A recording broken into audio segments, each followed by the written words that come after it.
My name is Doug Winther, and Jim Raby has been my friend for over 35 years. I met Jim at China Lake Naval Weapons Center. He had asked me to do a paper and speak, and I did not know Jim.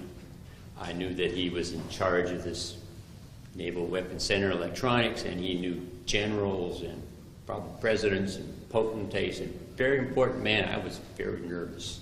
Jim noticed that.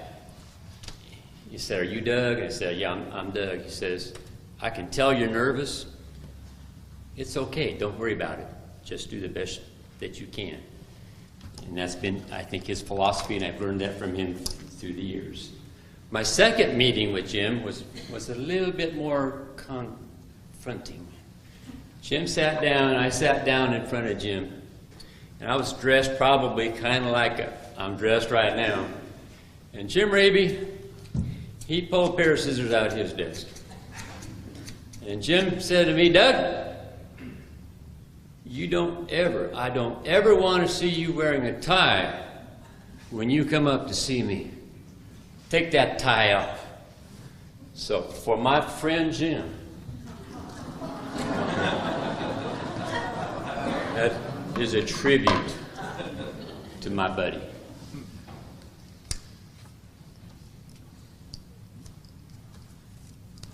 I want to reiterate whatever the word is, what Pastor Kidd said about family. When you get to travel with the man a bit, you get to know the man. And Jim and I have spent enough time where there's enough quiet time. I kind of think I know Jim pretty well.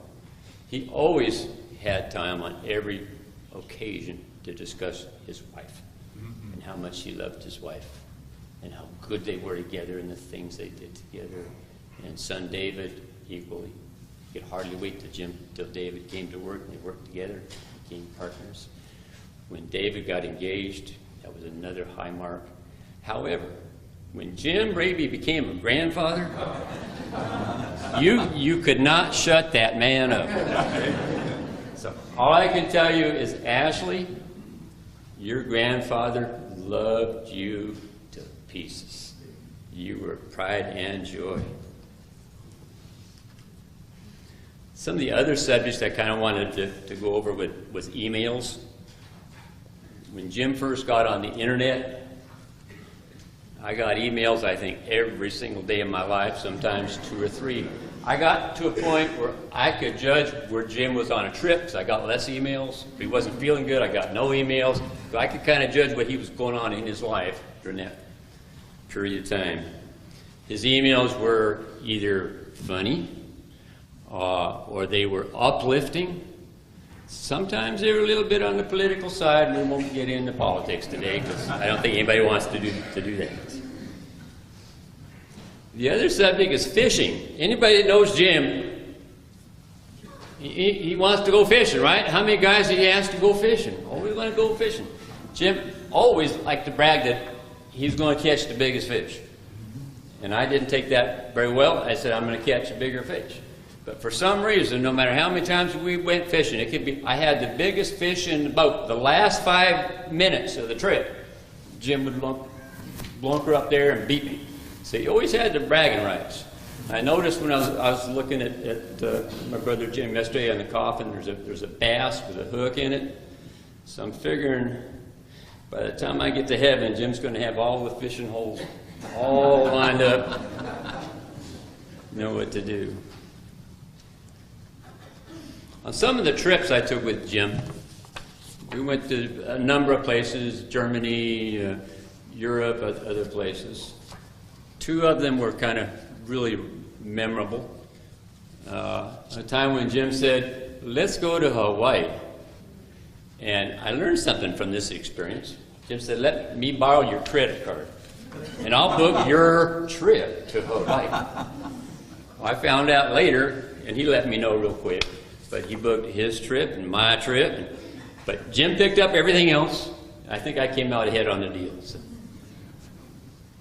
The other trip that we took together, and for those of you who are Christians, we took a trip to Israel, and it was Jim and myself and Deacon Sims and Pastor Kidd on that trip. By the way, Jim told me that Pastor Kidd eats what was that critter with the hump on it? Camel. Camel. So you can ask him about camel eating when you get a little bit. But we walked the streets where Jesus walked. We went to be baptized in the River Jordan where John baptized Jesus. The four of us were baptized together in that water where Jesus was baptized. And we shed tears together. And we cried together, and just a special experience that came out of that four men can have who believe in Jesus Christ. That was one of my memorable trips. Also, on that trip, I've got a picture here of Jim the preacher. We went by a Baptist church in Israel. And Jim says, we have to stop there. And he gets out, and the next thing I know, he's standing behind the pulpit of that church. And he's preaching to the invisible crowd out there, reading the hymnals. And that's kind of the way Jim was.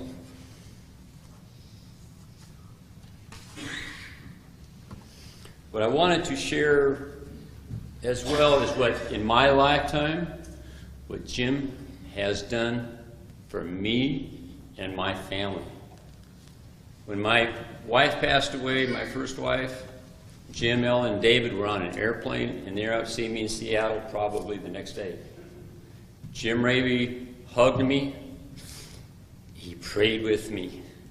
He cried with me. And I can never, ever forget what this family has meant to me because of Jim Raby. Through the years, Jim has helped me financially. When he knew my business was in trouble, a couple times things were slow, I'd hear from Jim Raby, Doug, I need to buy a machine. Happened again, Doug, I need to buy a machine. Some of you folks at STI might wonder where that old wave solder machine came from, and that old cleaner came from. Okay? That was Jim Raby being charitable to Doug Winther. Okay? And I think the stuff still kind of works. But that's not the only charity. I know of charities. There's four of them, that names we were given. I know of churches that Jim has helped and people that he's helped and things that he's done that he never talked a lot about. He didn't brag about stuff. Jim was the kind of guy that just did things. That's right. And he knew how to be a good Christian servant of the Lord. One of the trips I went on when Jim first moved back to Alabama, and he loved Alabama. We couldn't keep him in California. I came out to make sales calls, do some business. I'm in the electronics business. Jim called me up in my hotel and he said, Doug, he said, you got to cancel all your calls tomorrow. You don't need to sell anything tomorrow. We have something better to do. That day, Jim gave me a Gideon Bible. And we went to a local private school. I do not remember which one. But Jim wanted to give out Bibles to the children of this community to forward the preaching of the gospel of Jesus Christ. Jim is a man of surprises. He told me one day, he said, Doug, and I've never had another male member in this world other than my family say this. Jim said, Doug, I love you. That's right. And I'm saying right now, if Jim can hear, Jim, I love you as well. And I wanted to play, if I can do this, the last message I heard from Jim, which I think is absolutely typical of this man. And we'll do it right here. So the last thing, last week. Let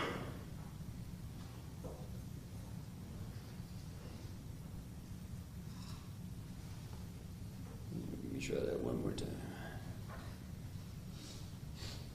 Okay, I can't get it, but I had a phone call from Jim a little bit less than a week ago, in Jim's voice. It was on a voicemail, and I picked up afterwards, but it was, Doug, I just want you to know that everything is okay. And he passed away 2 days later. But the reason Jim knew that everything is okay for us who believe, he knew he was going home, he knew he was going to be with Jesus. And you can't have a better relationship than that. And I know when I get there, Jim's going to be one of the first ones to greet me and say, "What took you so long to get here, Doug?" He was a good friend, and I know all of you love him. That's why you're here. Thank you.